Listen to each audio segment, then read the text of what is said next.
What up, everyone? It's your boy Skip, aka Skip and Tosh, here, back with another Jonathan Hickman story discussion. Of course, you see, this time we are covering The Ultimates, Volume 1.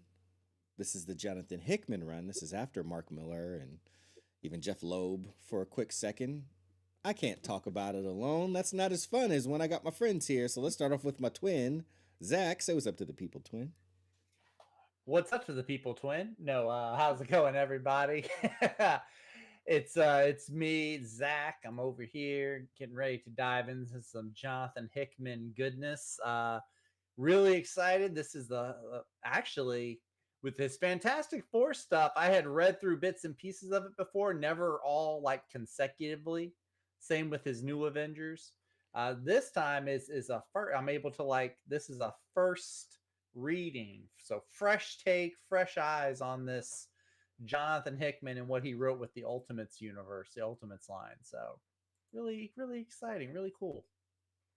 Indeed. Always a pleasure to have you here. Thanks for joining us. We also have our favorite villain of these live streams, Mr. Ash Vaughn Comics. Say what's up to the people, Mr. Vaughn Comics. Or he won't. Maybe He's muted, he. I think. Oh, he might. Yeah, he might be. He might be. Are you muted, Mr. Ash? Or are you Oh, I am somewhere? muted. Sorry about that. I am away from home at the moment, and so I'm not on my usual mic setup and everything, which has a little button on it that I can just mute. And this I have to use the software, and it's just a pain. But anyways, yes, I was simply saying to nobody because no one could hear me except the NSA um, that I like being the villain, but not really. It's kind of a sad, lonely place. Don't be a villain. Be a hero. People Sounds will like like you you need better. a Latveria, sir. That's all that you need. You just need an Ashvaria to govern, Yes. and then you will have people that you love and you will protect with all of your science and also your dark magic and whatever else that Victor Von Doom uses to hold an iron fist. All hope does lie in doom after all. But yes, we are here again. For people that are joining us for the first time, thank you so much. If you are watching this on YouTube, we'd like to invite you to join us over on my Twitch channel. Skip.tv, twitch.tv /skipandtosh. There is a link in the description. You can join us over there where we do it live. And what's cool about it is usually we'll have a little tiny discussion beforehand, and we'll have a longer discussion after the fact. We just dig deeper into the books and whatever other comic related things that we feel like talking about. So thank you for that. Also, if you are I mean, if you're listening to it after the fact, or if you're here with us live, I should say. Thank you for being here. You get to be in the chat, kind of interact with us a little bit, talk, and it is a good time. The format is usually we'll give our initial thoughts, then we'll jump into impactful moments from the volume that we read. We have a little bit of an open forum discussion where we just kind of talk about whatever we want in the book, whether it's the line art, the coloring, the covers, because we got some Kari Andrew covers on here, and we'll talk about this because Kari Andrews, you may or may not be used to the style of art that he's doing on these covers. And then lastly, we'll give our conclusions. We'll wrap it up and we will be on our way to talking about more stuff related to it after hours. So thanks for joining us. This volume is volume 1 of The Ultimates. And man, oh man, I remember the first time I read this, and I was just like, damn, the sky is just falling, and oh, and it's raining, and actually, that's a line I'll say for later. I don't wanna blow a load too early, but y'all, initial thoughts. What came to mind, twin, when you were reading through Jonathan Hickman's The Ultimates? So reading through Hickman, so it was a very different experience than what I read. I've read Mark Millar's Ultimates. I even read Jeff Loeb's horrible, thankfully short run. Hickman's version, so it, like I was saying a little earlier, it is is a very different tone than his Fantastic Four and his Future Foundation. And it feels like when you're reading it, because I mean, with the Ultimate Universe, you are, if you're starting here, you are kind of coming in the middle of the Ultimate line and the Ultimates time frame. So it's very, there's a lot of Nick Fury and Shield, and there's a lot of military, and like we touched on even earlier, a lot of these heroes, they're more realistic, they're more, in it for themselves maybe, versus being a hero just for the sake of being a hero and being virtuous. There might still be a little bits of that here and there, but overall I enjoyed it. Very, very action heavy. There were lots of very cool set pieces and lots of cool sequences of events. Just personally for me, it was a little bit lighter on the really emotional or impactful moments. There were a couple of them, but yeah, it was still fun to read. I do like reading these different takes on characters like Iron Man or Thor or Nick Fury. It is very refreshing to get those little tweaks to the character. And plus, this is where the MCU, a lot of the inspiration for the MCU counterparts came from the Ultimates line. So it's familiar, and it's very accessible. It's very easy to get into. So yeah, no, I enjoyed it though. Absolutely.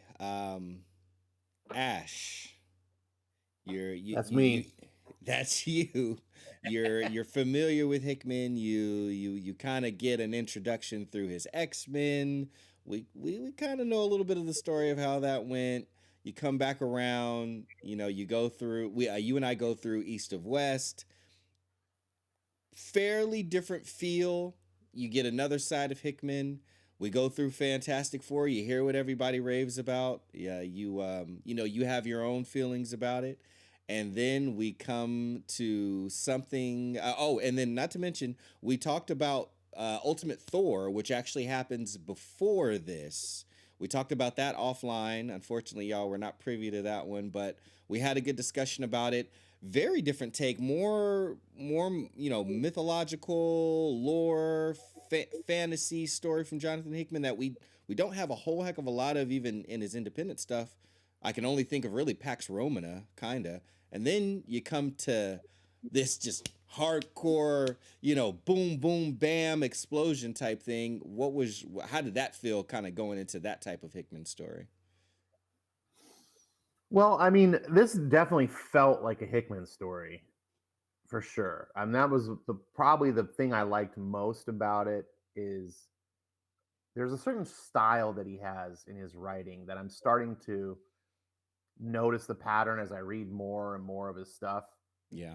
And while he's got variation on how he approaches things, like, East of West obviously is not the same as Fantastic Four, which is not the same as like Ultimates, but there's just a certain way that he structures stories, his vision, how he likes to narratively um, put his how do I say, like, how he the way he like structures his scenes narratively. There's just a certain style, and I'm really just starting to dig it. It's almost like comfort food now. Reading this book actually was very much. It's like, man, if you just want some nice Hickman comfort food, that's what this was like. It Mm. didn't blow me away. I did like this more than Thor, um, but it just there's just something about, like, I love writers that have voices. But I Yeah. think the question you were getting to as more towards the differences, and I like this. I like the big epic nature of it all. Man, it's all everything's over the top with him, and that's something I miss in comics. Yeah. I was a little bit remiss. We talked before the actual recording session about the differences between what your typical classic comics that from the golden age, and just what what what heroic comics have always been versus this more like modern movie sensibility where they're just action set pieces, and the characters are just more militaristic. They're not really exercising virtues.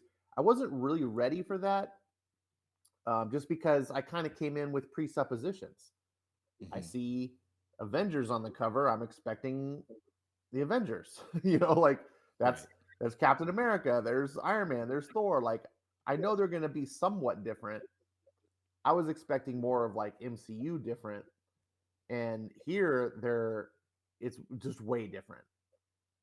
And once I got past that, once I was like, okay, whatever, this is not 616, this is something different. Just go with the flow. I found myself getting into it. I think that ultimately this would have worked better for me if it were more of like the Wildstorm model, where you're just we're going to make original characters and tell these types of stories, so that there are no presuppositions. You don't have any, like, you're not coming into the book with baggage. Yeah. You're um but overall I loved it. I would love to see Hickman do more of this and just put his own characters, tell some cool bang up sci-fi um big set pieces like this. Like I this is like right up my alley. It's not exactly the what I want in a Capes comic, but it's absolutely the kind of stuff that I love in like movies and every other form of media. So give me more. It's this stuff. This stuff is fun. Absolutely. Um, yeah, that's kind of what I like to see, and that's what part of what I appreciate. Kind of collectively going through it is seeing, the different, or I should say, seeing the patterns. In Hickman's writing, whether it's, how he flows in between scenes, a lot of the cut from here, big establishing shot, or whether it's the almost kind of, I mean, yeah, just for a lack of a better term, kind of biblical way that he kind of, like, you like the phrasing that he uses to build lore and stuff like that. He has a Mhm. tendency to speak about, um like, the nether realms in a very particular type of way, whether it's, hey, oh, we're gonna set the heavens on fire, or, you thought you were gods, but really you were, but you'll all die like men. All of those different things. It's all part of, like, what I appreciate about Hickman, and what I like in, some of the patterns and stuff in his writing, and of course his just, like, over the top, grandiose nature. There's just a lot of grandeur, a lot of, like, magnanimous, impossible obstacles and situations, and he really makes you believe, like, firmly in the impossibility of the conflict.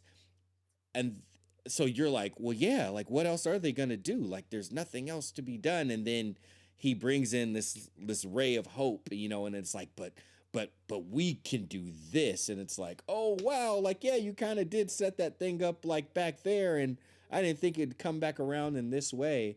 All of those little Hickmanisms, are things that I really appreciate about him. He gives comics, just a weight where we don't have to believe in them. We don't have to bring so much to the table to believe in the story, because he's just like, hey, bring yourself to my story and I'll give you everything that you need to believe in it. I have a lot of conversations with, friends, and, that maybe aren't as critical about comics as I am. And often I hear, and it's totally fine, because I do the same thing about certain stories too. Often, I'll bring up something, or like a little criticism, and I'm not going too hard, but I'll just speak it, and, and they'll defend it, like, oh, but this, and I really like this, and maybe this, maybe they were thinking this, and maybe this happens. And I'm like, okay, yeah, you're really filling in the gaps for a very simple thing. They have to bring something to the table in order to, you know, dive into the fantasy and in the belief of it. But with Hickman, you don't need that. If you just bring your body, you just bring your attention, he will take care of the rest. And, I kind of got ruined a little bit with becoming a fan of Hickman, because, um like, that's my expectation now. I like, you may hear me say sometimes, if we're just talking about comics in passing, I'm like, it's not my job to stay invested in the story. It's the artist and the writer's job to keep me invested in the story. I brought my money and I brought my attention. How much other work do I need to do in order to be entertained? It's you guys get paid to entertain me. I paid that company. You keep me entertained in this movie. I shouldn't have to go 5 issues in to be like, oh, I get it now. And for some stories, that's just how it is. And for some stories, I will take that ride if the writer, the artist, the creative team has earned that from me through past stories. But for the most part, Can I'm I like, can I I shouldn't interject one have. little thing? Yeah, sure. Just I wanted because I agree with you, and you made a great point, and I know my shoddy brain will forget later, so that's why. Oh, yeah, no But problem. No, jump in. the whole 5 issue thing, I've been mulling this over because this has been a thing about between you and me for a while. Hmm. I think if it takes you 5 issues, like you're right, like you brought your money and your attention. I love how you put that. I brought my money and my attention. What more do I need to do? Hmm. And I say, well, sometimes if it takes you 5 issues, because I've said that, like give it 5 issues and let it. If you're gonna take 5 issues, you better make it worth it, Yep. right? Hmm. Either you come off with like a bang, like Hickman pretty much usually does. Like you just the first issue, you're like, I'm in. Some Yeah. other writers, they're like that slow burn. They're building up. They're building up. Hmm. But you got to deliver when you do that. You can't just be Yep. like, oh, this is where it starts to get good, right? Yeah. You got to be okay. Those 5 issues they did now that I have a retrospective, I understand. I go back to those 5 issues, they mean more because I see what you were doing I didn't really know. And I just wanted to say that, like, it's okay if you're a good writer and you need that time, but you gotta deliver. You can't just be like spinning your wheels. Hmm. Go Absolutely. ahead. No, Sorry. no. That it's a great point. I'm glad you interjected because yeah, it's true. And that's like there's no hard and fast rule. I'm an individual and I have my own personal preferences. There's plenty of people out there that like, that don't mind. But I think part of it is there just isn't a whole lot of there isn't as big of a pool of writers that care to even approach the book like that. Like we are in an age where people are just so comfortable writing for the trade, so to speak, that there's just this expectation like I can just take my sweet time and people are just going to follow along or they should or whatever. But I really appreciate a writer who doesn't just have their story in mind, but they have how their story is going to hit me in mind and how their story is going to keep me invested in mind and that are willing to, you know, grab me through the comic book and say, "Hey, like stick with this cuz I got something for you." And I'm like, "Oh, okay, cool." But yeah, there's plenty of books that are, more of a slow burn and for the character for the people that are really good at that. Oh yeah, there's a number of them where I don't mind. Rom V can be a little bit, of that way, and he's one of my favorite writers. But he'll slow burn you, but he gonna burn you, and Yeah, you'll that's go that's a around and great you'll feel it. example. Hmm. Rom V, on the limited stuff I've read of his, he delivers. Where you're just like, oh, okay. By the time you're done, you're just like, I forgive every moment that I doubted you. That's what I want when I'm reading 5 issues of slowness where I'm like, I really want to keep doing this. And then when the payoff comes, you're like, oh, okay, all's forgiven. You delivered. It's all Yep. good. Yep. I'll get here. Play ball. Let's move on. Yeah, But no, I am with you. If you're gonna burn slow, excuse me, make it worth it. But this ain't one of those books. Let me yeah. This tell is not you. a slow burn. Yep. No, this is more of like a burn your whole body, third degree burns from like the first page. If anything, with this book, you're asking for some flame retardant chemicals so you can cool off a little bit because this Yeah, thing. this is a stop, drop, and roll because you're on fire right from the beginning. Right from the start. Yeah. It's like you turn the gas on, let me just, it just lights up right away. Oh man, right away, dude. This is a 4 alarm blaze. Oh my gosh. So I guess really we can jump right into it. So those are initial thoughts. We're gonna jump into some of these hot and sweltering moments. Twin, let's start with you. What was one of those hot and heavy, or or just really good moments that kind of stuck out to you? So the moment that stuck out to me the most, and it's a bit further into the story. It's not like right away, and I don't want to, And I know we'll talk leading up to it. There's this scene we are talking about. These are like the impactful scenes, right? That's what Y- we're doing right mm, now, I Yep, guess. that's right. Okay. So yeah, mine so it starts on page 44, and Mhm. right now at this point, Asgard is under attack. You've got Reed Richards, at this point in the Ultimates universe, Reed's gone evil. He's got like this science cult that he's with. Humans are evolving, and what happens is he ends up attacking Asgard. And also like Captain Britain and the whole European Ultimates group. So Asgard's under attack, and yeah, you can even see in the picture right there, like people are dying left and right. Like these guys are just massacring people. Baldur's gone. Baldur's dead. Thor's there fighting with Odin and Mjolnir, and you know and Odin's like, these creatures take, it's me they want, but Idrisil, the tree of life is going to be the shelter. It's going to offer shelter. And so Thor instantly, like, Odin here, he gets, he dies right here. Odin sacrifices himself, and Thor takes off. And there's cool character scene here. Main Marvel, the 616, they haven't done this with Thor, where in Norse mythology, Thor has a son named Modi. And so with the Ultimates, what they did is, they gave Thor his son. He shows up, he yells his son's name, and his son doesn't know what's going on outside. And what Thor does is he takes his son, you know, and he takes him to Idrisil, the tree of life.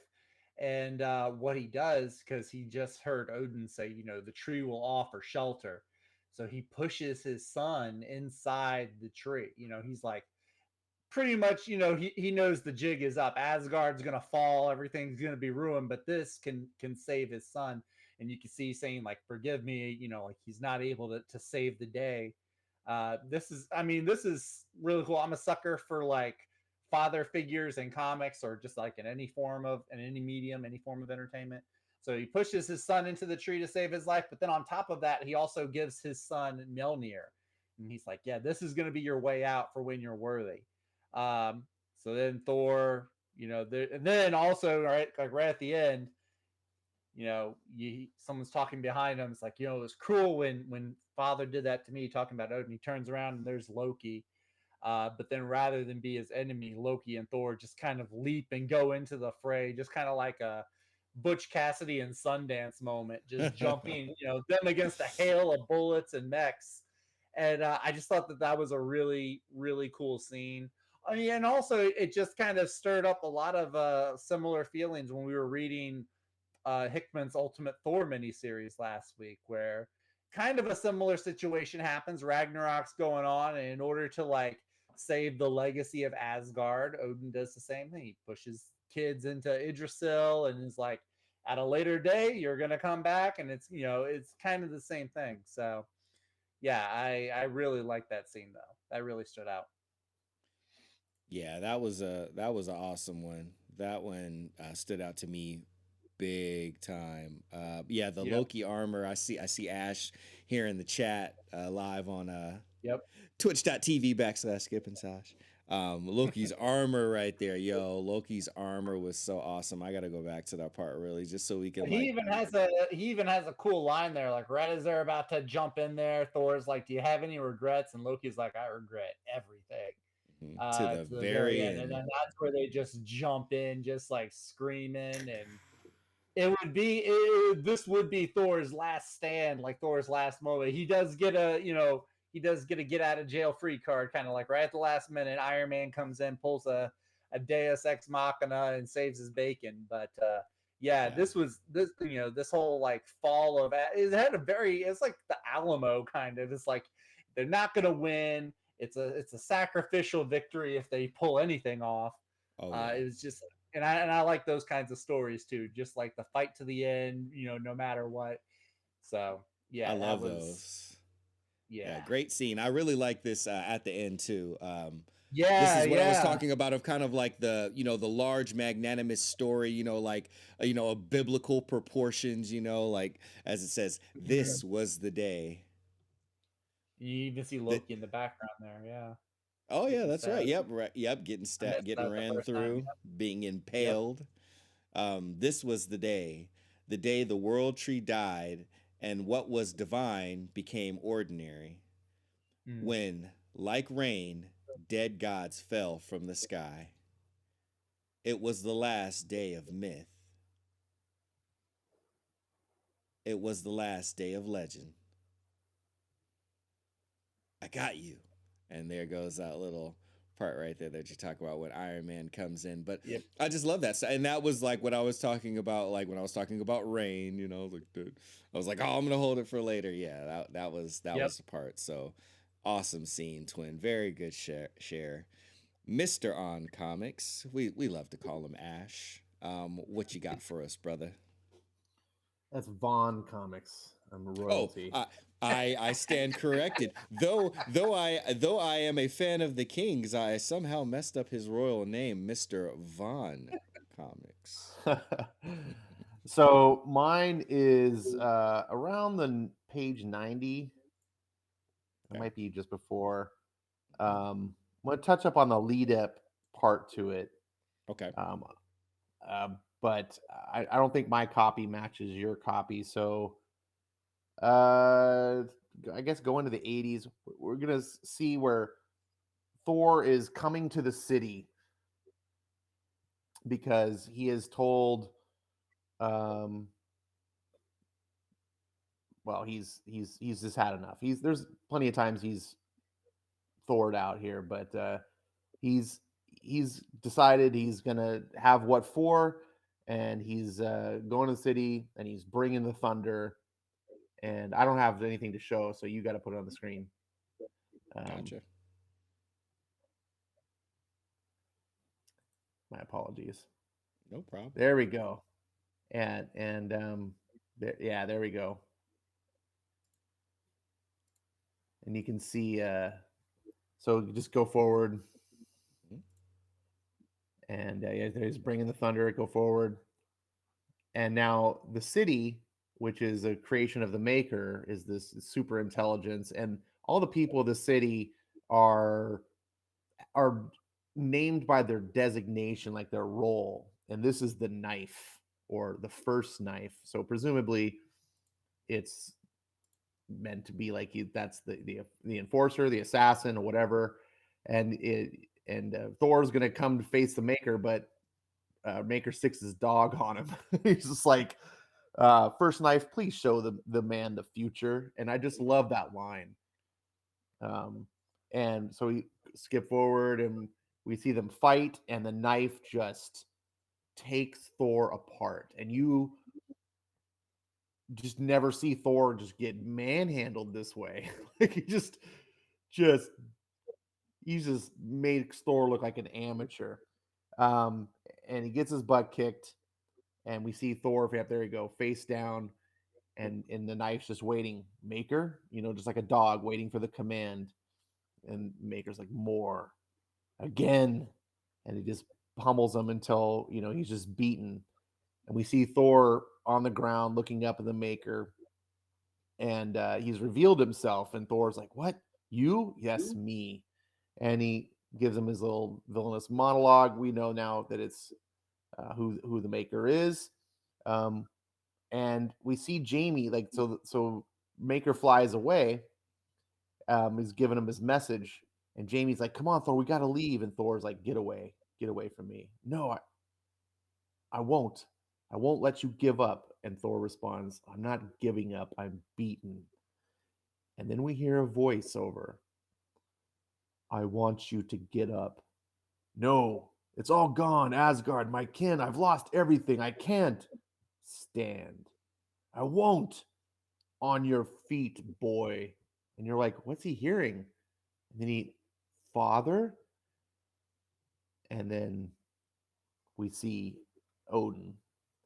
You disappoint me, Thor. Have you forgotten I gave you this world? I gave this world to you to make it into something better. Mm. And then we see Thor on it. I remember, Father. And Jamie's like, who are you talking to? You died. Everyone died. Yes. And something in me died as well. I am less than I was. God or man, does it matter? Of Asgard, you are all that is left. What do you want me to do, Father? Everything you can, everything you must. Make this world into what it should be. But, Father, I am alone. You ask the impossible. Odin asks nothing of the kind. And then this is my moment after all the buildup. And Thor looks around, and you can't really see that now when you got to zoom out the full spread. Um, he looks around, and it's all of Asgard, or sorry, all of Valhalla, and we see. I'm not sure. Is that Volstagg? I don't I don't know know who if that's that's supposed to be, Volstagg but in he's. front. I recognize the other two of the warriors. It might be. It might be Volstagg. I think I'm, that's Volstagg, the I'm pretty sure ultimate that's version of him. Volstagg. Yeah. Yeah, because you've And he got the says, other "And two members of alone." the Warriors 3 next to him. Yeah. Yeah, and alone. Ha! You will never be alone again, Thor. And then we see Balder, whose brother who died earlier. It Mhm. appears you have become Valhalla, my friend. And that's the scene. Um, oh no, it keeps going. Sorry. So we see Balder. Mhm. That was the impact, but there's an epilogue to that, and then we see Balder looking at him. And as for what it is possible and what is not, tell me. And he picks up his axe and hands it to him. Do you lack faith, brother, or do you believe? And then we see Thor holding it in a rare tear. We don't see Thor cry, um, Yeah. and that's important for those of you like we didn't air it, but in the Thor book, Mhm. that was kind of the central theme of that book was Balder and faith was like, do you lack faith, brother, or do you believe? So seeing that echo here Yeah. after the Yes. really cool scene where Thor has become all of Valhalla, it was like it's a really cool moment. There's so much going on here. You got the father son moment that Zach talked about, how he valued. You get just the loss of faith moment that Thor's going through, and he's like, "Man, I've done everything that I can. What am I?" He's like, "I've lost my powers." He's tried to fight because at this point he's become like a man, and Tony Stark had to give him this like special armor stuff. That, anyways, I'm not going to go on that, but everything is just fail. And this is something you touched on, Skip, as how Hickman is constantly putting the weight of this, the gravity of the situation. And just when you think like, oh man, that's a tough deal, and Hickman goes, no, no. He's like the infomercial host. But wait, there's more. It's like every time, Right. it's like, oh, the hero's beat down. No, no, no. There's more. It's like, oh, okay. How are you gonna take this? Oh no, there's still more. We got some steak knives over here. Um, and finally Thor, and you're along with that ride, so you're with him too, and you're like, man, what could Thor? And he turns around, and all of that was taken away from Thor has turned into a transcendence that Thor Mhm. now has become all of Valhalla. And man, I gotta tell you, damn you, J.J. Abrams and Disney. I'm gonna go on a little bit of a Rise of Skywalker. This is how you do I Am All the Jedi. This is Yes. how you do it. A real writer, you don't just I am all the Jedi. What you were trying to do in Rise of Skywalker and failed, this is what you should have done. This is, anyways. So this is my moment, and yeah, I loved it. I was man, it's such a great one. Like that, it was yeah, it was uber impactful when I read that, and of course, like I enjoyed I read the Ultimates before I read Ultimate Thor, so I didn't get to like I didn't get the callback initially, and it wasn't until I went back and I read Ultimate Thor, and it was right there in the beginning, and I was like, man, that's familiar. I know Hickman does this thing, like, but where did he do that one at? And and sure enough, as I was reading through it more, and I got to that point, and I was like, oh man, Hickman doing the callbacks. Like I know that's gonna hit. So the second time I read the Ultimates, because I think this is my no, this is definitely my fourth time. The second time I read it, I got to read it with that part in there, and it hit the right way, like it hit properly. So I'd already made the connection, and I knew it was like that, and there was some fulfillment. But to read through it and to get to that part and to feel the impact, I was like, oh, Hickman, dang man, like you're just so damn good at like planting those seeds and then making them matter. And it's stuff like this. That's a like a small little microcosm of some of the other things that he does that we'll see more, especially like we saw in his Fantastic Four. We'll see through his Avengers. That, like I said, had me so excited for his X-Men because I'm like, no, no, y'all, no, like hold out hope, like hold out hope because he's gonna get there. He's gonna. I didn't see. I didn't know about the power of Jordan White at that time, so I'm like, nah, he's gonna get there, y'all. Like you just wait, like. And then it never, it never came, and never ever came. And I'm like, oh my gosh, Jordan White, you brought us to our knees. Oh, Jordan White, the greatest villain at The Marvel. he really is. Yeah. Some people thought a certain Heather with a certain last name that starts with an A was something, or even a certain Amanat was stirring up stuff. They ain't got nothing on Jordan D. White. Let me tell you. Anywho, my moment. So, my moment. What like it's not as emotionally impactful, but it very much does get to the core of the character, and especially as we know the character in this modern age of the MCU and everything. It is the scene a little bit after issue number 2 starts. So in issue number 1, Tony Stark, Nick Fury needed Tony Stark to engage in a conflict that was going on out in the southeastern Asia, and Tony Stark was like way far away from it, and but he got in, linked in, and sent one of his drones out, and he was controlling it in his car through one of his other remote suits, and he got to a site, and they lured him in, and a nuclear bomb went off, and it was a Stark Tech bomb at that. So he got ended up getting blown up by his own technology.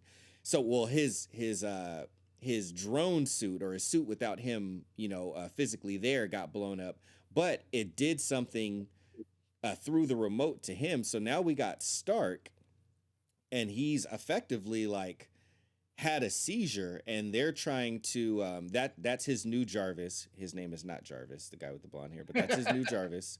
He paid for a replacement Jarvis, so he don't care what your name is. Your name is Jarvis. Yep.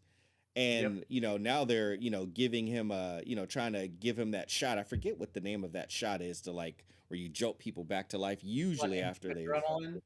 adrenaline I think shot. it's Thank you, adrenaline. twin. Yeah. Yeah. There you go. Thank you, fellas. I knew you'd have my back. So they're trying to revive him, trying to shock him back to life, hoping that they don't lose him. Assad Ribic in his eyes, he always just draws like eyes that look like they belong directly in a skeleton with no flesh. But anyway, they zap him back to life. This dude, like, was basically half dead and probably had a stroke, and they're trying to take him to the hospital, and he's look like half of his face is not even working, and he's drooling and bleeding out of his nose. He's like, I ain't going to no hospital first, business first. Where's my other bag? They pop the trunk. He's like, you sure about this? And he's like, oh, not quite. but I'll be having a drink on the way. So there you go, RDV. Is Tony Stark still an alcoholic right now? Yes. Pick me up in Paris. Pops it open, throws the suit on, and just jets right out of there. And then the other Yeah. dude, the driver, is like, "Where to now, sir?" And he's like, "Oh, we'll go to the airport." He's like, "Is it always like this with him?" And the dude's like, "No idea. This is my first day on the job." And man, I just loved it so much because it is very much that, like, to us, because we don't think as fast as Tony Stark can think, for so to, like, almost like in the Marvel movie. I remember in the first Avengers movie where, Captain America, my favorite Marvel character of all time, he's like, "Tony, we need to think of a plan of attack." And Tony's like, "I have a plan, attack." And he just jumps out of the, the plane. And this is very much like that same thing. He's like beat, he's like halfway dead, dude just had a stroke, but he's like, "Nah, like my Stark tech blew me up. Like I feel responsible for that. I need to go find that out." Throws on a suit and darts out of there, before really giving anybody any kind of information. And it just really captured, like, our modern day, you know, Tony Stark that Morania would totally not approve of, but I think it's the one we have. she might make a little bit of an exception for that. What I really like this scene, little bit different. I like just like it's almost like a little Easter egg. I like how they turn it, rather than the red and gold outfit that's like everywhere. They give this one the silver, almost like a Yes. little callback to back in the day when he had the silver. I think it was silver Centurion armor. It would come out of a Ah, suitcase. that's So, right. That's right. so And you yeah, know so what? That's a good call, Twin, because I do also remember, I remember when Iron Man 2 was getting ready to come out, and we had seen it was in the trailer yeah. where he had it and he put it down, he steps in it and You then got the briefcase. That's still my favorite Iron Man suit up scene. Actually, I like the whole how the suitcase unfolds and everything. Yeah. it was so great. But I remember, for the, like, well, one, people immediately started talking about that. Like, all the people online were like, "Oh, that's a Silver Centurion art, blah blah blah." And I remember even when they did the little toy line, they did Mm-hmm. mark, they put the mark on it, but I remember seeing in parentheses Silver Yep. Centurion. So Yep. I totally forgot about that until you mentioned something. Great call. And kudos to Assad. First of all, I think it seems to me, I think you might be honest, I think this was a nod to the Silver Centurion armor in the ultimate version, is like a little cool Mm-hmm. Easter egg. But also just props to Assad for making Iron Man look awesome. Yes. If there's one caveat I have, is the way they redesigned Iron Man for the Ultimates.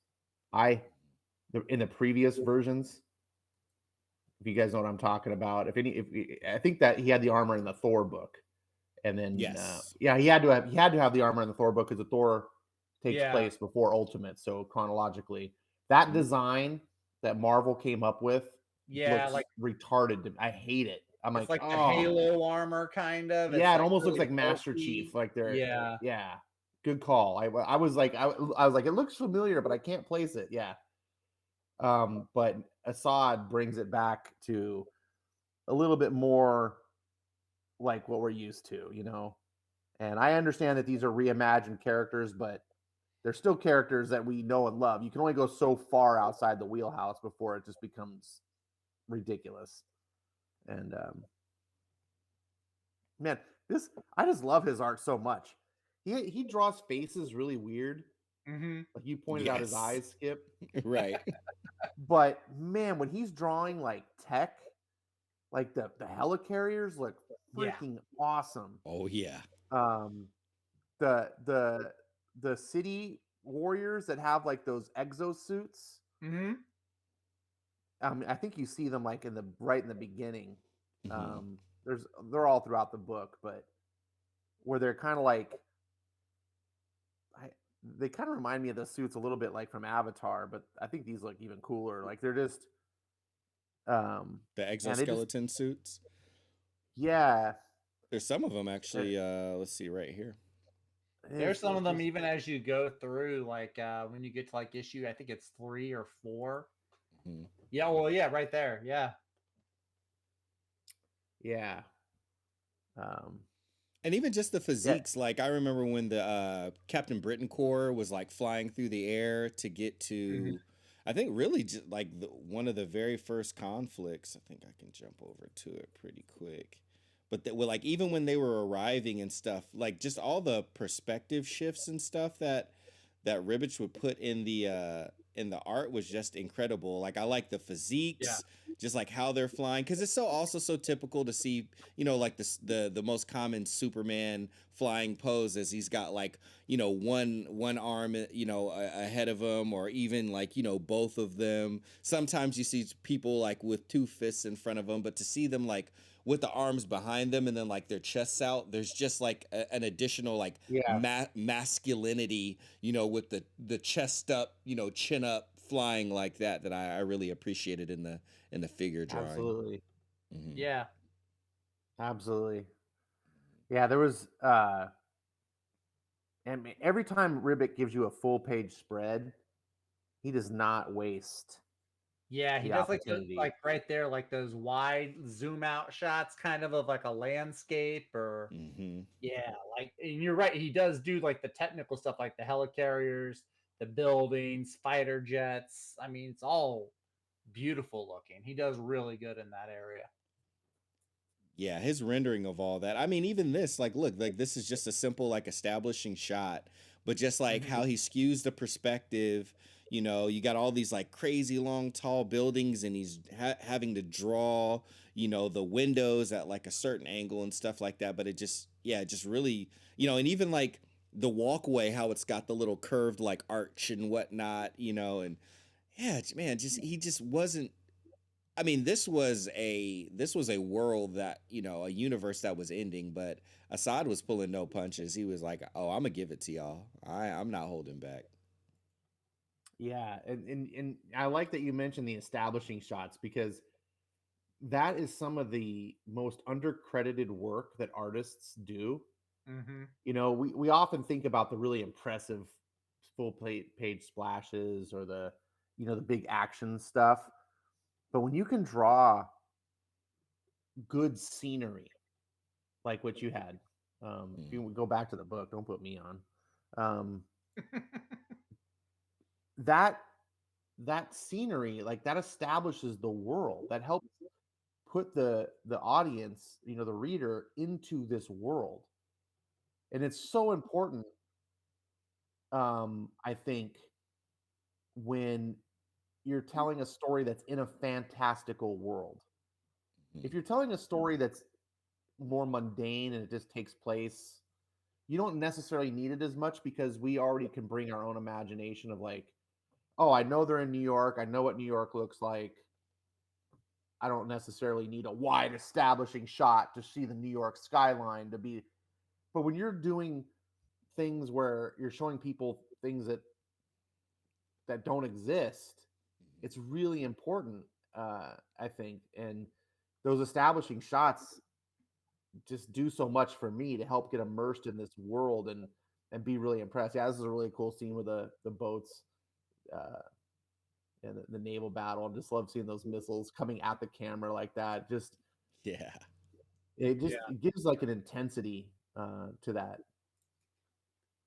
Yeah, I really love actually you were just showing it, Skip, the scene Mhm. where Captain Britain and his guys they're flying through Asgard. And I made a mental note of this. I forgot that scene right there. You see they're flying and but like the buildings are upside down and I'd love that kind of perspective because like when you can fly, I mean you can fly upside down or sideways or do a barrel roll. I like that extra perspective.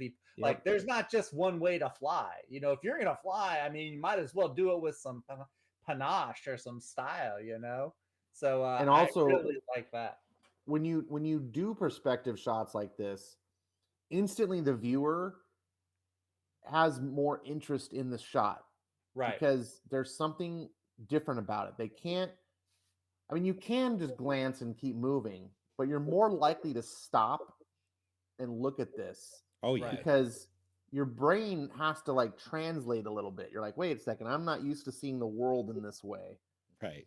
And I actually did, like, man, this panel in particular, I actually spent the most time on, because I remember I'm reading on my iPad and I was like, huh. And I actually like turned it upside down because I was like, I wonder what the scene looks like if I were looking at it the way that, Yeah. and Right. it You're looks good like, both ways.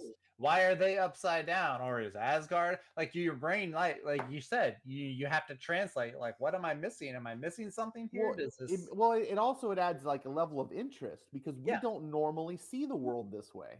right. So Right. it instantly becomes more interesting because we're like, oh, that's what it looks like, you know?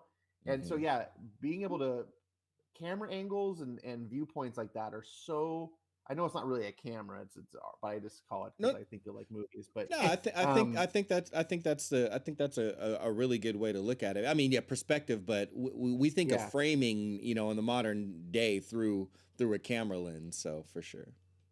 And that's why, like, when you see movies, man, if you ever think of movies that just like visually impress you, and I'm not talking just because of cool special effects, like in the 80s and in the 90s, we saw the renaissance of like Hong Kong cinema Yes. and really influence Hollywood.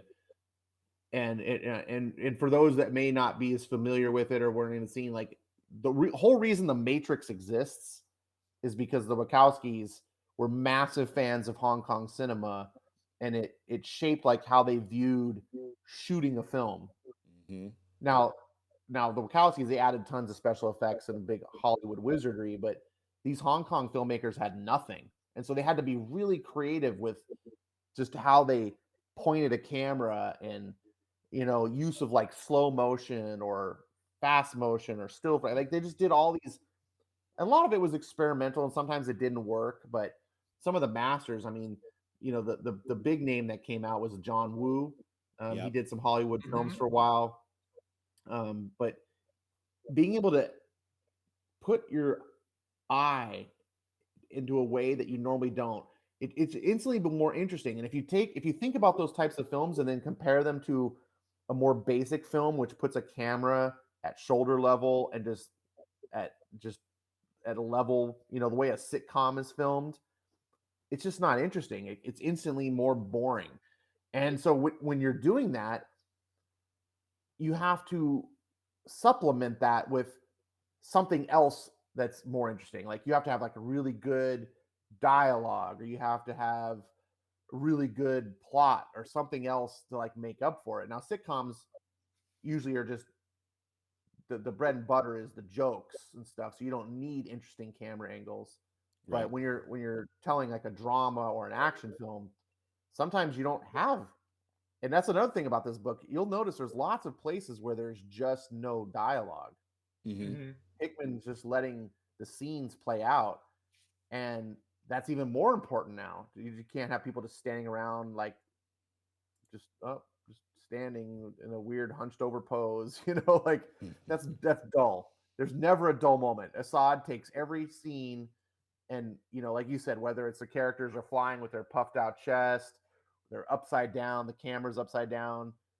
Here, look at this car. I mean, it's not just, hey, look, he's in a car. It's like it's at the apex where it's screeching and you know doing a 180 because he's got to stop the car. Like it just, every moment you feel as you're reading it that there's movement and things are happening. Yeah, Absolutely. the art really added to this book. I mean, it's a good story, but when you can take a great story and add great art, that's when you get the material. Definitely. Even just like this was one of my to me, I couldn't think of a more of a apex shot, or like the height of um like the crazy perspective and stuff that Assad was doing than this shot right here. Like I sat and I stared at this for a minute because I didn't even know which way was up. And at first it Right. was kind of bugging me, and I was like, Okay, maybe you went too far aside, like, cause I don't even know where the horizon line is, which is like a big thing I always hear my artist friends talking about. I don't, but then I just stopped and I said, okay, I know this is like the ultimate universe where they try to make things a little more real and all this stuff, but Kurt, this is the juice right here. Like this is it. Just shut your brain up and just drink this in because it's glorious. Like, just look at it. Like, you got that figure right there in the middle, you know what I mean? That's just like getting ready to dull it out. You got the core, like, just look at all the figures. I just love like Thor and his figure, and then you see Captain Britain down there, like the pose that he's in, and then the like the French Captain Britain dude, like right behind him, and then all of the different drones and their their exosuits and their mech, and I'm just like, and then I'm looking at like the things coming down from the top, and then I'm looking at what looks like buildings kind of coming up from the ground, and I'm just like, yo, this is just like one big old, just amazing like gumbo of just Assad throwing all of his skills at the page, and and like we just benefit from it because it's just beautiful. Absolutely. We So should, and we should benefit from art like this. I miss the days when I don't want to say like this was common, but like just what I'm saying, like where good art was the norm. Like that was, man, it we shouldn't have to put up with mediocrity. Like I wish comics could just all look beautiful like this. Because when you have art at this level, look, I'm not gonna say I don't want Hickman, but like you can get away with a mediocre writer if Yeah. if you're making me gawk at the art. true. Not that I want it. I would rather have the Hickman, but I understand that Hickman's like, you know, he he's he's like one in a million. Like there's very few writers at this level, so I don't I take what I can get. That's where we're at these days in modern comics. We're taking what we can get, and they know that a little bit too. That's why they're grabbing writer X and writer Y and writer Z, and just making sure that, like, all right, I'm gonna throw this artist on there. I'm gonna throw like Jorge Jimenez, or so and so, and yeah, I mean, and granted, like he's gotten to the level where, like, yeah, he's getting the Joshua Williamsons, and he's getting the Chip Zdarsky's and stuff. But there's other artists that are not quite as good, but still really good. And then they're throwing this writer or that writer. And hey, everybody's got to start somewhere. So I get it, but yeah, when Yeah. you can get a team together, when you can get a Jonathan Hickman and you can get an Assad Ribic and you can put them together, and then we get this. Oh, and especially Hey, back then when it was only $3.50, we still weren't paying for $4 and $6 and not $8 comics and all that. Yeah. navigate to it's around page 50 50, I got you. where where they're coming the helicarriers are coming to the city and it's a two-page spread. Okay,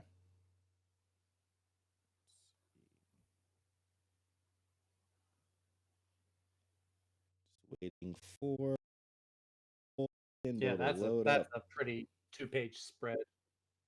I have it on page 54. 54. Alrighty. I think so. Yeah. Yeah, that's awesome looking too. So this is an illustration of what I was talking about with like establishing shots and why they're Oh so important. yes. Oh yes, brother. Oh This is yeah. yeah, this is like Bam. chef's kiss. Um just the helicarriers are coming into the city, and number one, like you don't know what the city looks like until you get this shot and you're like, oh. And then the Yeah. helicarriers, like you look at them coming in, there's multitudes of them, and these attack copters and stuff, and it's just seeing that helps your mind's eye now fill in the blanks as other things are happening. You know what's going on, you know where they're at, what it looks like to be there, and this sort of stuff is so important. And this is where I think Assad really stands out to me. Look, come look at the imagination of this like futuristic architecture. You're trying to draw a city that's like 1,000 years in the future. Like what will it look like? And he pulls something off that like okay, this this looks amazing. These helicarriers, they don't look like the standard old school Marvel helicarriers that are kind of really, when you think about them, are kind of a joke. This looks like something real. Like, oh, maybe these could. I don't know. The geek in me, the sci-fi nerd, I geek out on this. Absolutely. No, I'm right there Mhm. with you. That was one of my favorite shots in the whole thing. I didn't remember what it was. I'm so glad that you brought this back up because yeah, when I saw that part, I literally my brain, like you said, my brain started filling in like additional frames. It was like damn near this was like a updated version in my mind of like Apocalypse Now. Like they're Yeah. just all flying out and I'm just like, oh my gosh, this is about to be all out war. Yeah, Yep. it was I wild. kept thinking of different panels from this. Made me. I was thinking of Independence Day, just like so Ooh, many good like one. panels throughout this thing, and it's just like, because like you go into it and Fury's like firing missiles into the city, but the city has force fields, Oh and yeah, so yeah, go ahead to the next page because Okay. that's when you see the battle about to start. yeah, I love this shot too, where you see the ships flying in, and hmm they say like they've seen us, and you can see it out in the distance, the enemy. It's like, like, well, actually, this is the enemy going towards the helicarrier groups. You could That's the spots in the distance are the helicarrier group. Yeah. Um, but it just gives you like you have that feeling of being there. Um, Yes. and yeah, then they launch their little the drones, and then you go the next page, you see helicarriers are taking hits, and just look at that. That's like, this is what you expect to see in a big budget action film. Mm-hmm. Like Independence Day, like, and then the next panel, I love this one. I love the shot of these missiles. Um, on the next shot yeah. after this, That's the one um, right there. right Yeah, here, where they're like bouncing off the force fields. I love how he renders this here. You can see the missiles coming in, and they're just the explosion, the shield. I was like, man, I just want to see this on a big screen. This looks so cool. And it's not Yeah. often like comic book artists can pull that off for me. Usually comic artists can draw people in skin tight outfits. That's their strength.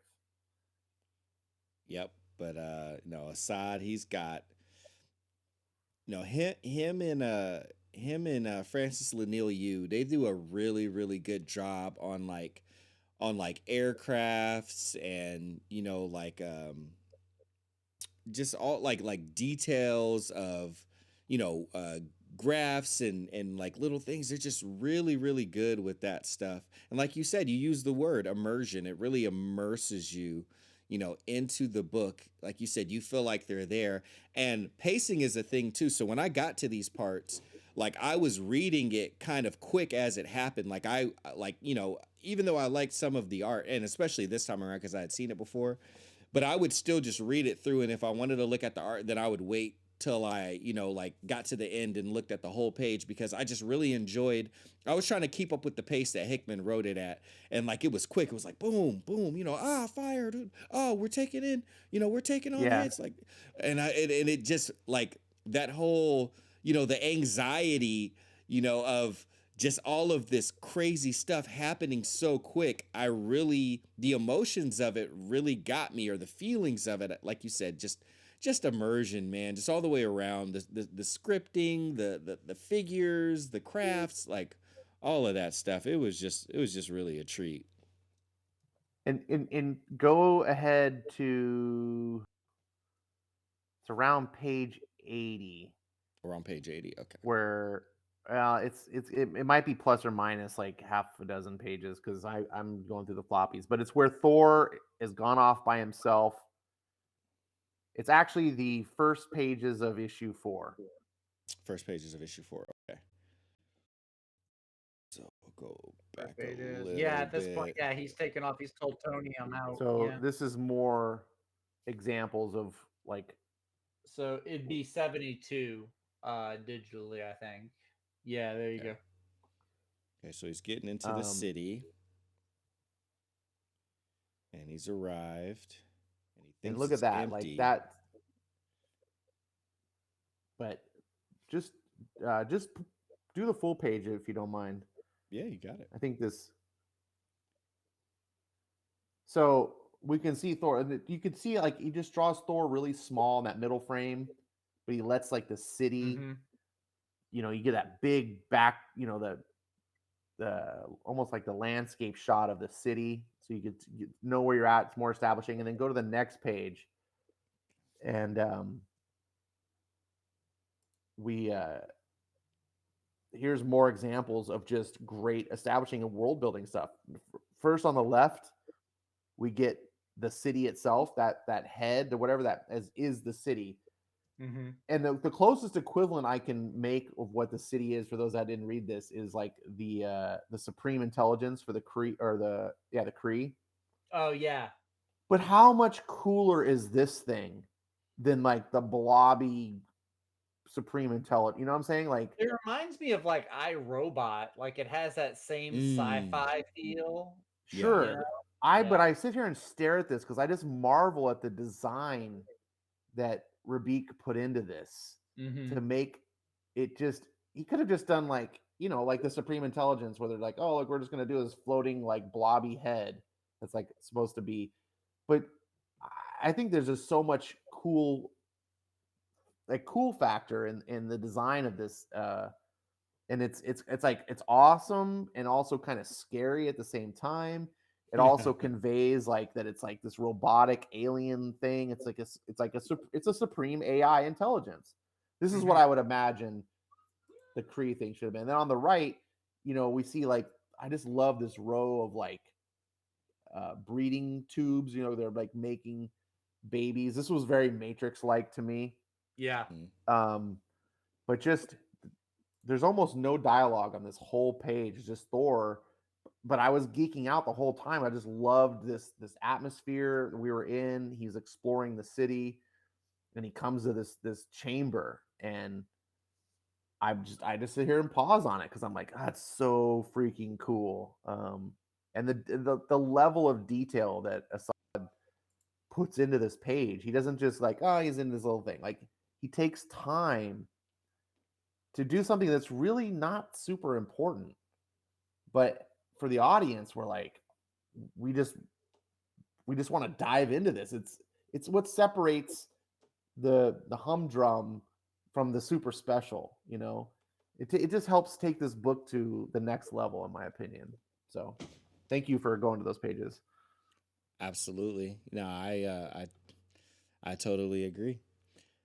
Well, I mean, it's obvious that we're in just the share section right now. So, I mean, while we're sharing, I know we kind of went around to those things, kind of open forum. Anything else that stands out about it that y'all kind of want to highlight or talk about? I Um, mean, shoot, I'm just going through this. I'm flipping through this like as I'm just going through looking at all these shots that he's drawn, and I'm just like, this is all just like in the first half of the volume I too. know there's so much more. It's like this is just the first three, maybe a little bit into issue four, but like there's still two and a half other issues in here. Um, yeah, I mean, and there's some stuff I guess that it's gonna get fleshed out more, like in the second volume. Stuff with like Spider Woman and Hawkeye and Black Widow and things like that. But the whole Falcon story, I completely forgot for like the first hour and a half that Falcon was in this. Yeah. And I really like the take that they what they do with them. Like he's more of a scientist than the Ultimates, and Mhm. they have him be like this kind of like espionage, like he's a spy. Like his goal is to like sneak into the city and just like remain undetected. And I really like that take, what they did with them. I thought that was really cool as I was reading through it. Yeah, that part And yeah, was because you get more of those. I'll hold it up if you want to show it. Actually, Skip, it's on page 109. It's that page right there. Actually, if you zoom out or go to like the full page while we're talking about like the city shots and everything, and you Mm-hmm. just see like there's little invisible Sam Wilson at the bottom, and then you just it seems like almost every time Assad does one of these shots of the city, like he makes it look like the city is evolving and getting bigger and bigger each time. Uh, at least that's what I get every time I see like one of the shots Well, like you're Yeah. this. right It's like the city just because it keeps getting is. bigger. Yeah, Yep. yeah. Exactly. Yeah, No, that was one I of the really things. So you really like that part? Yeah, so yeah. if we're like just kind of talking open forum, this leads me into some of the things that I was interested in from the that I draw parallels with, I should say, from some of what he did on X-Men. So you see some reoccurring themes here. One of the things that you see, like I really looked at the city and like the people and everything like that the maker had set up, and it made me think about the phalanx part of the storyline. Oh, and Twin, you haven't read Hoxpox, huh? No, no, I haven't read Hotspox yet. Nope. Okay. I'm Oh getting man. there. I believe I have it even digitally on Comixology. I hadn't gotten to reading it yet though. No, not Okay. yet. Okay. Okay. I'm gonna Well, get there when you get there, you will see this. And Ash, I guess you can tell me if you see it, but some of the futurism and the way that things were evolving and everything, and like that little church that they had set up in the future part. I'm sorry, if I'm trying not to spoil some of it, Twin, but I kind of gotta talk about some of it. though. All right, Um, that's all right, man. Do what you gotta do. It's all Okay, right. I It's all right. appreciate you. In the powers of 10 portions, I felt like, Hickman was kind of reusing parts of this that he didn't get to totally expand on in that section. Do you see some of those parallels with like Yes, the oh, okay, okay, okay. absolutely. Like I was when I was reading this, I was like, man, I feel like Hickman has got this. 'Cause not that I'm a writer of anything, I'm a wannabe writer, but I think sometimes about writing. In Mhm. when I do, we have like worlds in our head, Mhm. you know, and I just imagine that Hickman's got worlds in his head and these ideas that he wants to, and then he approaches a project, and I'm guessing that he probably applies some of these ideas to whatever project. He finds a way to adapt, with the singularity is a big reoccurring thing that he seems to do, Yep. and we don't see it here per se, but Not we've seen it in yet. other multiple. Okay, Oh, not it's yet. yeah. Um, Oh, cuz but think it's about this. almost like, Oh no, keep going. I don't yeah. want So you to forget your thought. Keep going. Mhm. I just like I see stuff and I'm like, yeah, because I feel like you didn't fully get everything that you could have done with this. And so on this other project, when I'm seeing you do a similar thing, it's like you're taking those same ideas and you're building, and you're almost showing them in a different way. Like you're pushing them because you just keep you. I think he's fascinated with certain concepts and ideas, Mhm. and because he has to be responsible to the subject matter he's writing. In this case, the ultimate, previous Fantastic Four, it's not necessarily fair to the story or the source material to try to cram everything that wouldn't belong. Right. And so part of me hypothesizes that he's doing what he can to interject the things that he likes and make it fit, but only what actually fits. And then therefore he's left kind of wanting. And so he gets on another project and he'll be like, oh, I can also explore that in this way here. And I think with Hoxpox, he got to go really in the deep end because some of that stuff was really trippy and out there. Um, and I feel like when I read here, he was just scratching the surface. And again, I haven't read the Avengers and the Secret War stuff yet, so I don't know where it's going to go. But so far, but I absolutely feel the parallels when I read this. Definitely. And so you were talking about the singularity and what two characters that you saw in Hoxpox are in this story as well.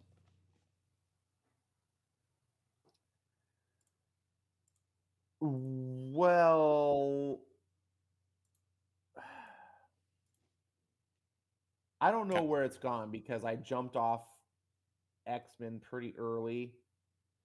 But I Oh, remember back I'm in the just talking. I'm day just when talking I know, Hawkspox. I know, I Just know, Hawkspox. Mm-hmm. I know. Well, that's one. But Hawkspox X Men reveals because Hawkspox doesn't answer everything. But I remember reading Hawkspox and seeing Charles Xavier, and we were like, why does he look like the Maker? Why does Charles Xavier look like the Maker? And that's what I'm saying about I didn't read X Men. I jumped off because Hawkspox doesn't answer that.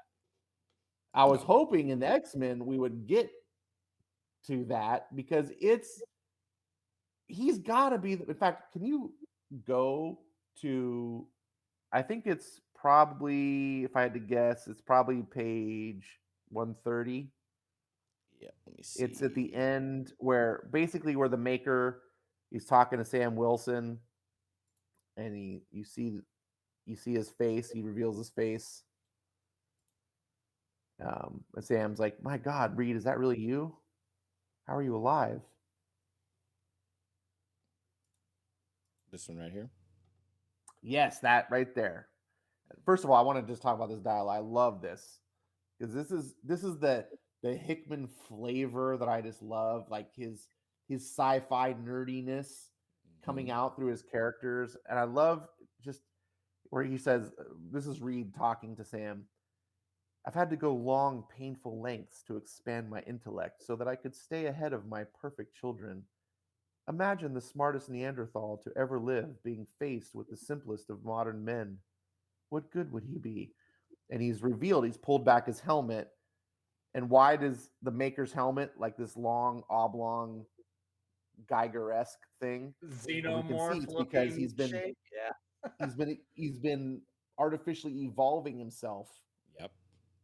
Because as he says, like, and the way Hickman explains it is so succinct here. There's no there's no exposition. Reed is comparing how the smartest Neanderthal to the average day man. It's still an evolutionary leap, and you immediately get it because that's what he's creating. He's creating the next level of men, and even though he's the smartest of Homo sapiens, how could he compete? And you just get it in the way he puts it, but also that reveal of seeing his head like that he's not just normal Reed Richards anymore, Right. Nope. which makes him really cool because we also know from Donny Cates' storylines in more recent Marvel stuff that he brought the Maker into the 616. So the Maker Mhm. survived Yep. this whole apocalyptic thing that Hickman's doing here. Yes, he So it did. makes him a really interesting villain that he's like Reed Richards on steroids. Um, so yeah. Anyways, I never knew. I never found out that answer if Charles Xavier was the Maker or what, like what the deal is. Um, Yes, we did. We never quite got that answer, but that actually wasn't who I was referring to. Although okay. that was one of the top things that I personally wanted out of Hoxpox. You know, absolutely. Like that was one that we didn't get. That I was like, man, come on, everybody. I mean, and then it turned into something completely different, unfortunately. But Well, and I know that Hickman does not do things by accident, right? Like that, the fact that Charles and Hoxpox looked the way he did, you mhm. know that Hickman had a plan. Like you know Mhm. it was intentional. like Oh yeah, and that's why I'm so frustrated because we're never gonna get the real resolution of that because he's not in control. And I'm like, I just know there's something there. My brain is spinning, and I'm like, there's gotta be some connectivity that Charles is either some sort of highly evolved Charles Xavier, the way the Maker was, maybe he's Charles from the Maker's universe also, or maybe the Maker is actually pretending to be Charles Xavier. He's turned himself into that through his own. Because look, he's creating evolution of man. That's what the X-Men are, right? Mhm. right. The Yep, Yeah. evolution of man. exactly. Evolved So into the X gene. Yep, Homo. he's What doing the Homo same things superior? that Superior. Yeah. he's Hmm. doing the same thing that the Hickman's X-Men did, where they they hyper evolved in that chamber where time moves really Yes. fast. Children of the Vault. That was the other parallel I Children was of the going to Vault, bring up, yes. but Hmm. yep, you got to it before I Yes. did. Yes, Children of the Vault. And Ah, they're man, all even the things called we the could have had. children on here. They're even called the children. Yes, yes, Yep. and you know he doesn't do things by accident. Everything he does is tied in. So Mhm. whatever he was writing, whatever he was going to do, was going to be tied in somehow. Damn you, Yes. Jordan! Damn you! Jordan D. White, damn you! I know, man. He robbed us. Robbed us. But the two people that I was talking about that were in Hoxpox, and they were like he was intentional about putting them into later X-Men stuff. I eventually dropped off of X-Men as well. I didn't finish all the issues. I didn't jump back into it until the issue with Dragata, because he was like, I was like, I got to do X-Men, and I was like, why am I just not finding out about this? But it still wasn't out yet. Anyway, the point was, that's when I jumped back in. But there's these two individuals that are especially they were more important in Hoxpox, and I know he was going to bring them back later, especially because of what we got so much, like all of the different things that we got in Powers of 10, especially the most furthest storyline into the future. But it was these two individuals right here in the top right corner. Remember them? Zorn and Zorn. Zorn and Zorn. And what does I especially have one of no the idea who these Zorns. are. Oh yeah, okay. Well, they play a bigger role in Hoxpox, but one of the Okay. Zorns has something in his head. Ash, do you remember what one of the Zorns has in their head that they had to use in Powers of 10? Oh yes, now I'm remembering. It's the word. It's the Yes, the singularity. singularity. Ah, Hey man, it's Hickman. All those reoccurring themes, they're there. He loves himself a singularity. We even had one in decorum. We had ourselves a singularity in decorum yes. as well. So yes, Hickman and his themes. He and now so I'll say futurism is one that I definitely see the influence from Warren Ellis, but also posthumanism, because that's he Hickman literally wrote a book called Posthuman. I have not read it yet, but I do own it. But he's got that, and then that was a big part of Dr. Or the Killian Devo, the one who was the head of Orcus, and we thought he was the big bad guy until JDW, had something to say about it. But he was a really interesting figure because he was a post-human, and he kind of he was he I'm trying to say stuff without spoiling too much for Twin. Well, I'll just kind of describe him. So this Killian Devo guy, he was a post-human, and he was like, no, y'all, like, yeah, they are the evolution of man, but the thing is, we can learn more from them and then adapt it, and then we can take things even further if we take nature and then also incorporate it with our engineering. So yeah, Hickman and his whole usage of and his interest around posthumanism, and push how far can you push the human body until it's not human anymore, like that fine line between you know a cyborg and an android and a robot, like where is that line? And I always appreciate that, those interesting questions within his stories. But definitely there's a healthy heap of Warren Ellis within that.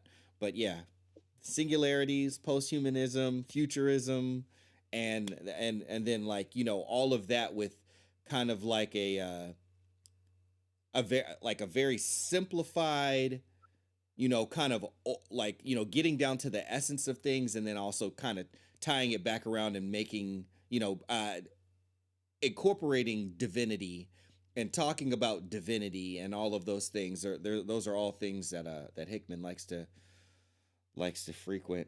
Anyhow, Anything else, fellas? I really only have one other thing that I will share this time. But do y'all have anything else before I jump to mine?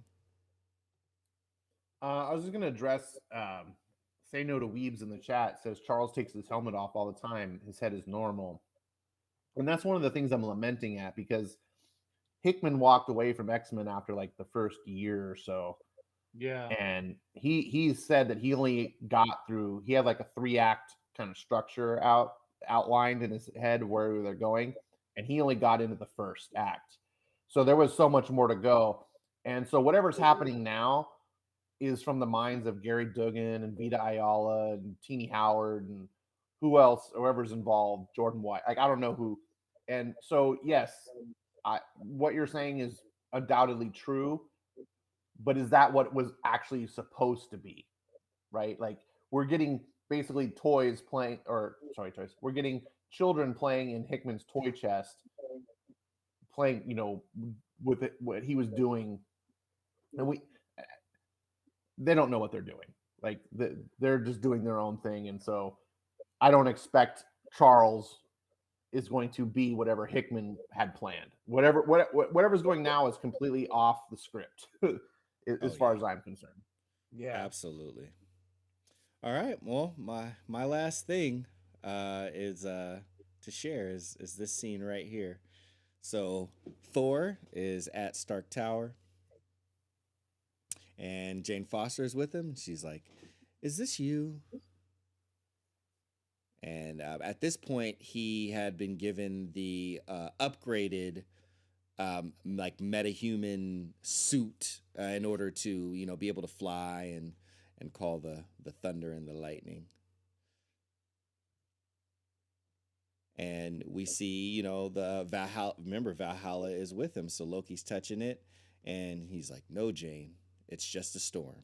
It's just, he's not bringing this storm about."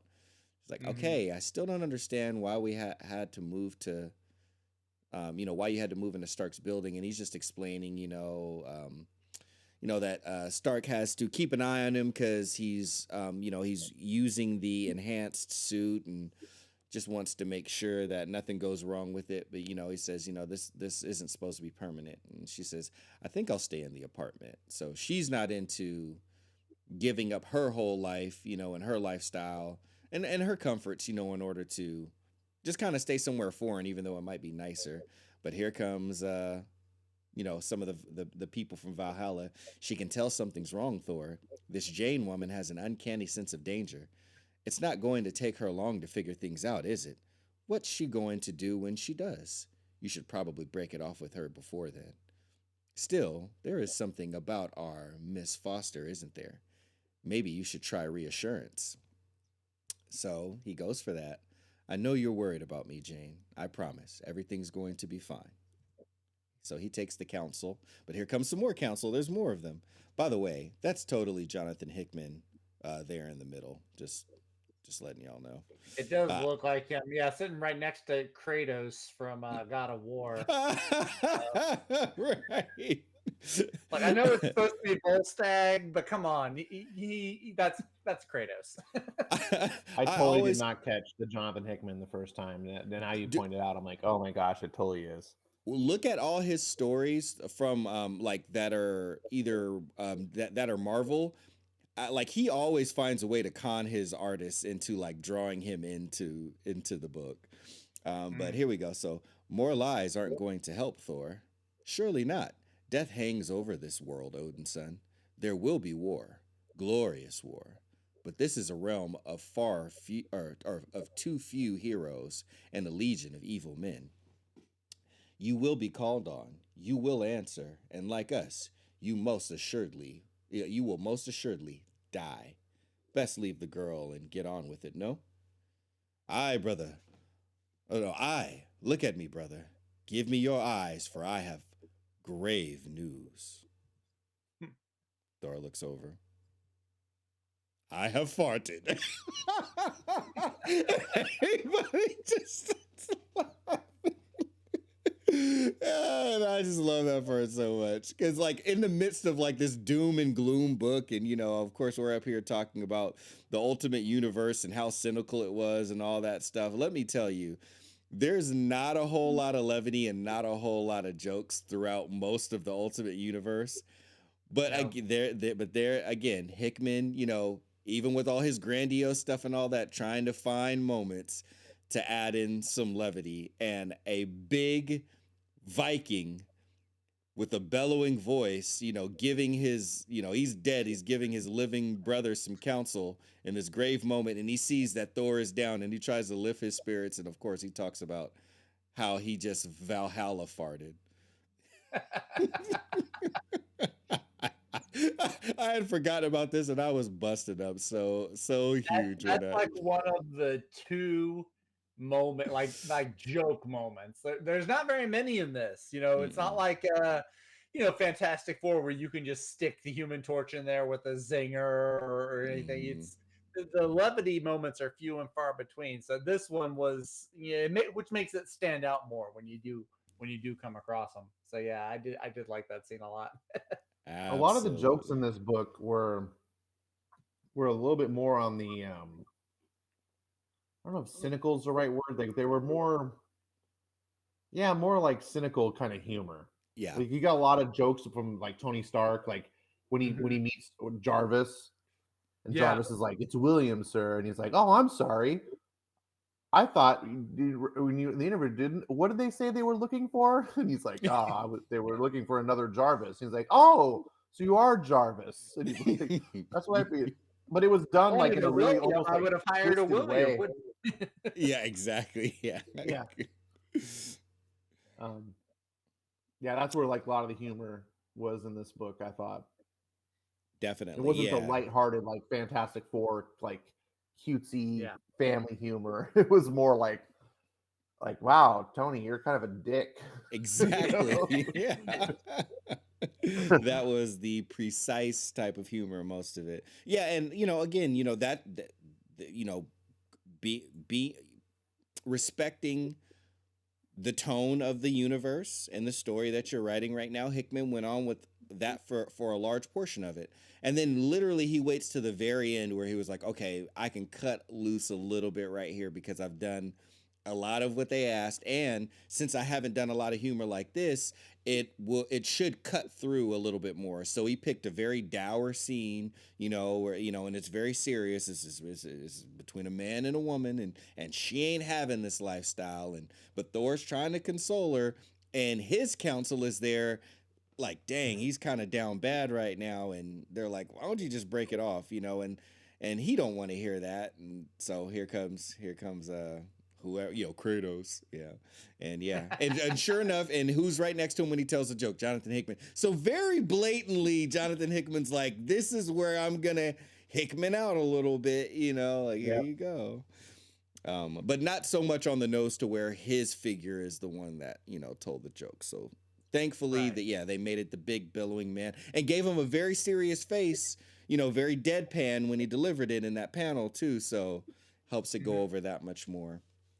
Anywho, that's all we got for you here. So any closing thoughts, twin? Closing thoughts as we get out of here, Yeah. as we wrap this thing up. Yeah. I mean, this was a fun. It was a different story. You could definitely still see the what I've come to expect from Hickman, which is he does the sci-fi, he does these grand epic tale, lots of moving pieces and everything. So very enjoyable. Glad I'm finally getting to read it. Uh, you know, kind of, if I had to go it's one of those things where if I could go back in time and tell younger me, hey, don't give up on the Ultimate Universe just because you read the thing where Wasp got her head bitten off or whatever. Go try out these Hickman books. You'll like them. So I'm glad I finally got around to reading them. I'm actually really curious to go into volume two, and because there are some characters that you just start to see, like Spider Woman, Hawkeye, the new Black Widow they have.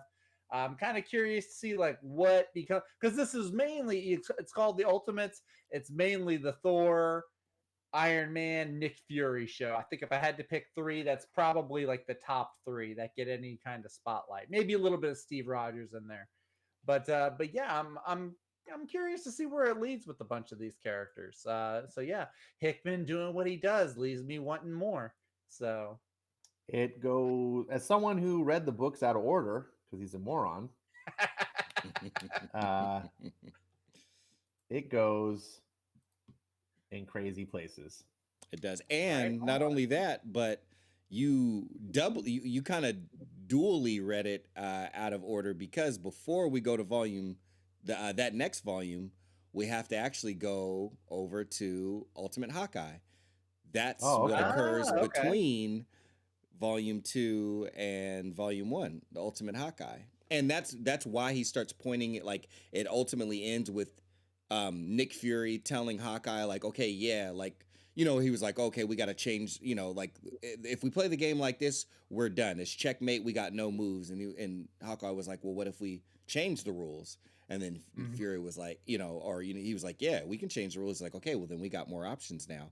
I could go do this. I can go on this mission. I can go get this thing. Like, and he was like, yeah, it's off the books. It starts officially now until we get our butts kicked. So go do what you got to do. So we got a way to win. So we actually go over to Ultimate Hawkeye next. We do that story. Then we go over to volume 2. And volume 2 will make that much more sense when you read it, Ash. Because, yeah, it goes crazy places.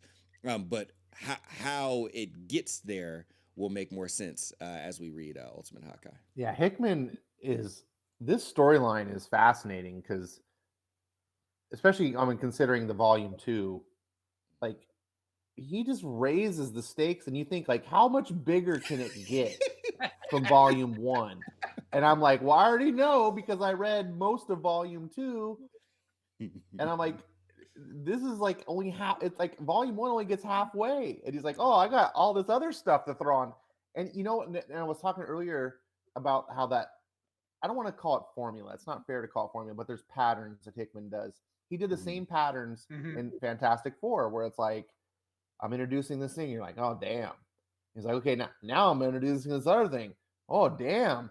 Oh, and there's this other thing. Oh, yeah, now I'm combining them all together. And you're just like, geez, dude, what is, you know? What are you And doing? he's doing the Slow same type of down. thing here. You've got the Yeah. children. What are they called? The children of They just The call the children of the children. future or the the Oh, the evolution children. children of the children or future. something. Yeah, yeah, Yeah. children So you of got the the children of future, the or like children future, of tomorrow, or something. Yeah. and then in the next volume, we're gonna get the, I don't know even know what you call them, the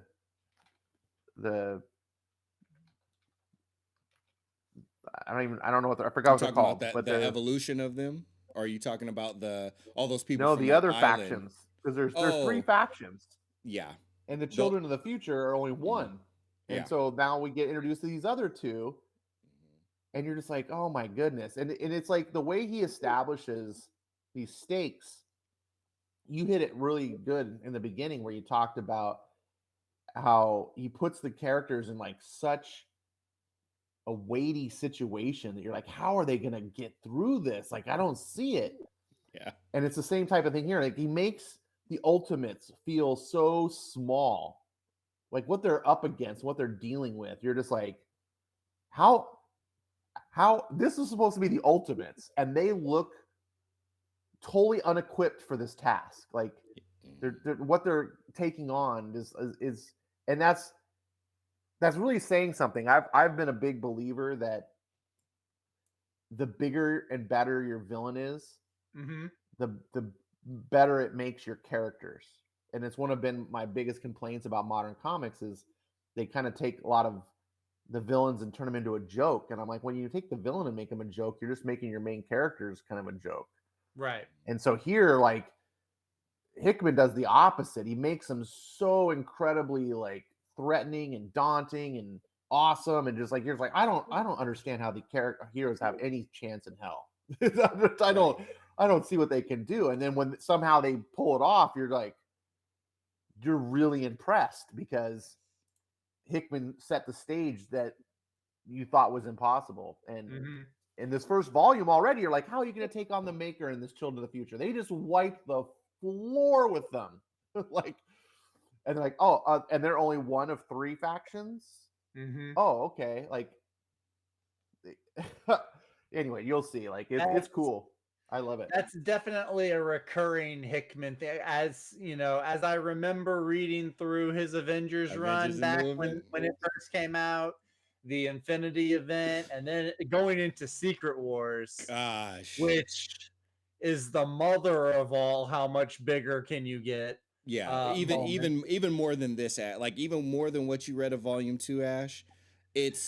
Like it's ridiculous. It's awesome. There are panels from that I can still pull up just from like staring at them for like minutes and minutes and maybe I'm even looking forward hours. to it. And yeah, Hickman definitely has a talent for doing that, for that kind of story. Yeah, true spectacle. Spectacle.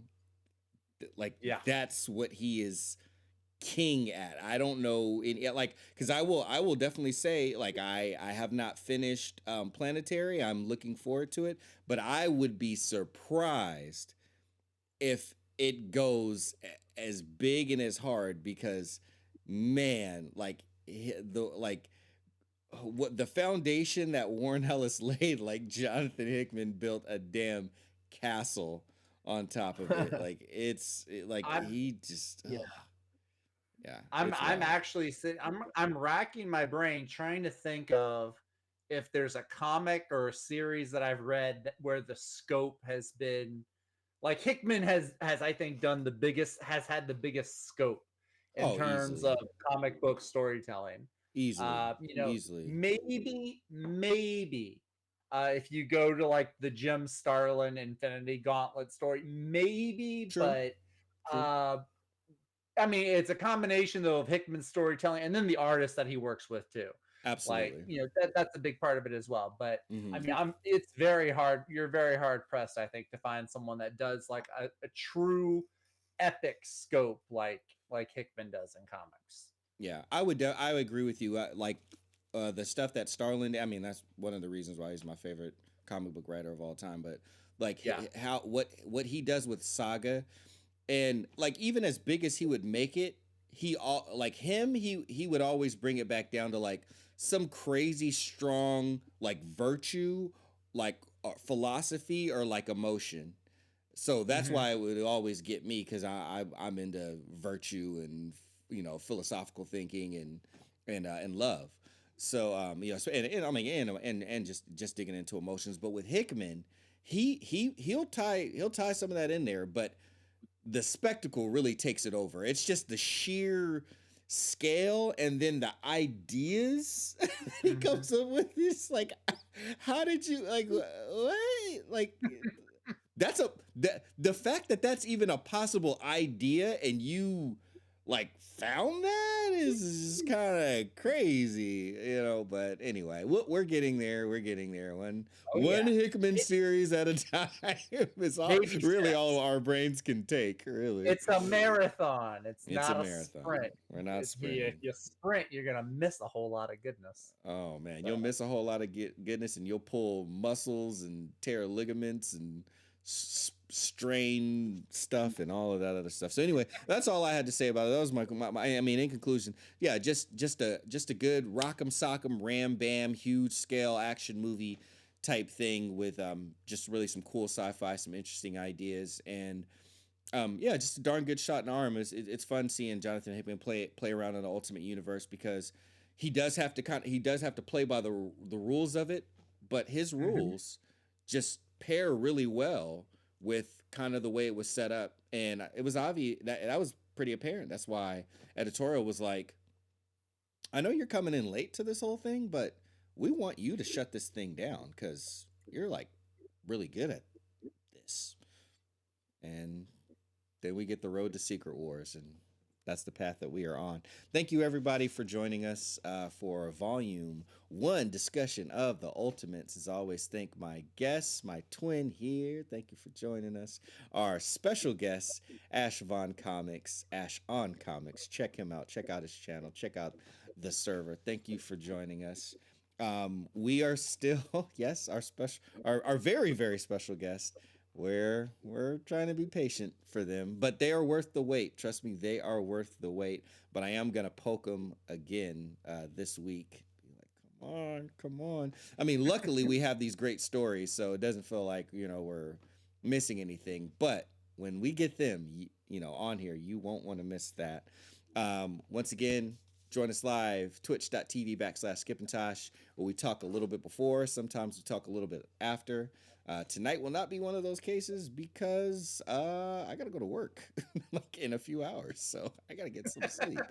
But we had a great conversation beforehand, and I may even clip it and put that up on the channel because that was like I mean, all of the ones that we tend to have are like fun, but that one was like pretty rich, and we hit a lot of good points.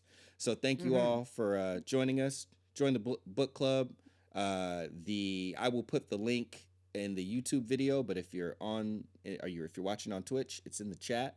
Bam, hit it. Thank you, Ash, for putting that in there, and we will see you all later. Bye, y'all. Have a good night. Read good comics.